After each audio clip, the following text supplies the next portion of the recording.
Samsung Galaxy M31s spotted on Geekbench, Exynos 9611 SoC tipped. Samsung has been actively launching smartphones and multiple reports have pointed out that there are more phones in the works.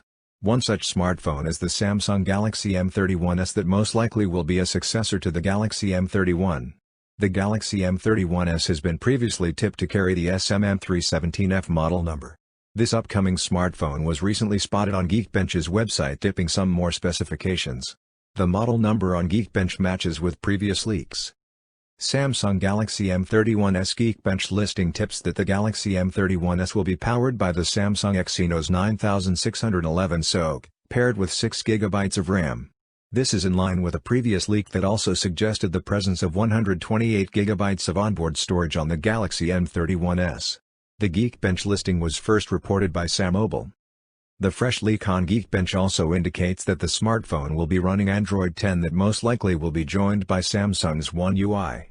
The Galaxy M31s has managed to score 347 points and 1,256 in Geekbench 5.2.0 single-core and multi-core tests, respectively.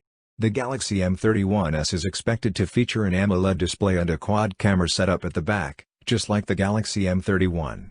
Previous reports also hint at a 64-megapixel primary camera. The Galaxy M31s will be shipped with 128GB onboard storage. The Galaxy M31s could pack a big 6,000 mAh battery like the Galaxy M31. It could also support fast charging via the USB Type-C port. Launch and pricing details aren't known at the moment.